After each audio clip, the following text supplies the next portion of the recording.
guys. Wait a minute. You want the real Avengers? Obviously, when we see the comics and we see the films, we see Spider-Man as that people or that cartoon. Was there ever a moment for you guys where you finally saw those characters as yourselves? Yeah, it would have been when so we do this thing called an Adr session, which is basically like where you sit in a recording studio and you re-record your voice if the sound mic didn't pick it up while you were shooting it. And as an actor, that's really where you get to see part of the movie for the first time. Yeah. And I saw the whole ending sequence of the movie, and the CGI guys and the stunt guys did such a good job of working together that it looks like me even when I'm in the suit. Like I can tell that it's me.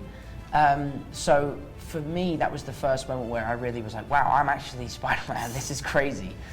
You said no. But, no, I mean, I guess when I saw ADR, that was the first time that it was like, this movie's real.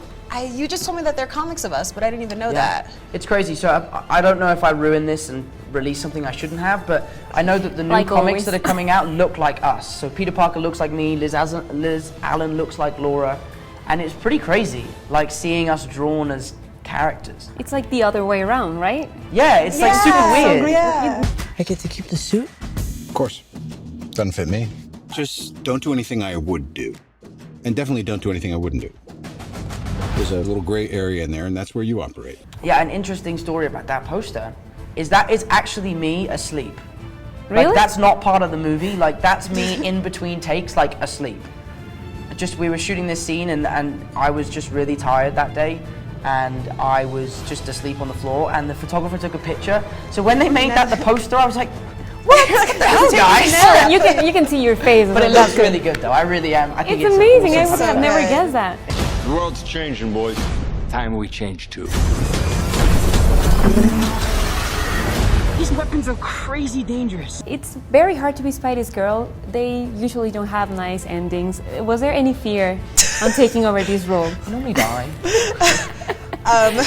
Liz doesn't die. I don't know if that's a spoiler. I can say that, right? She doesn't die. Right.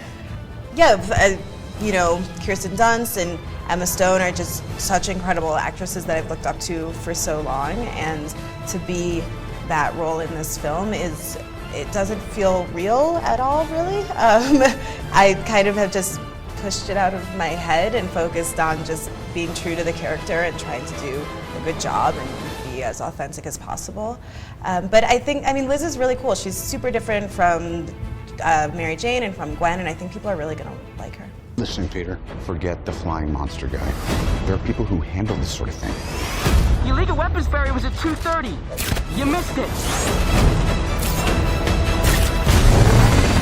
Well, yesterday you were saying that you once dressed as Spider-Man to a fancy party. So I wanted to know what was the biggest difference you found out when you went to that party dressed as Spider-Man and the first time you actually tried the suit on? Was there any difference at all? Yeah, because the Spider-Man suit I tried on at the party was 20 pounds, and the Spider-Man I tried on for the film was hundreds of thousands of pounds. Well, I was firstly very embarrassed at that fancy dress party, but also very proud. Like, I love Spider-Man, and I have no shame in dressing up as Spider-Man all the time.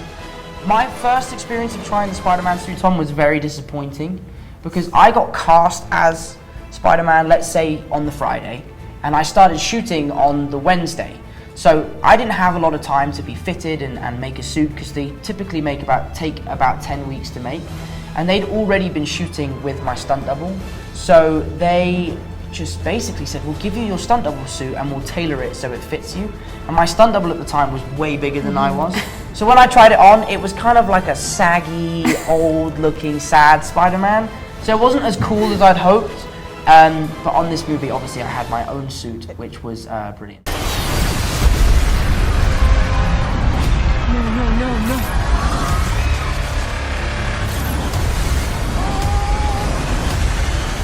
Well, the suit actually means a lot to the whole character, because it's somehow the way he feels more confident about himself.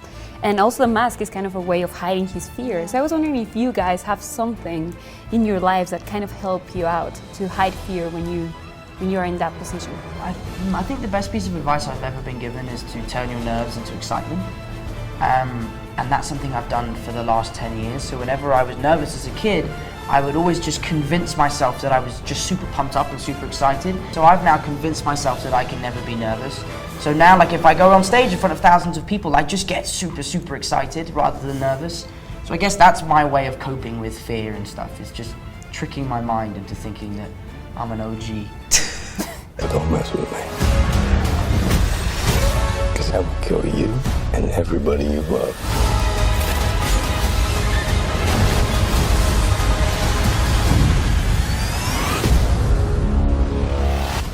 Just don't do anything stupid. I got this. All right? Yeah. De película.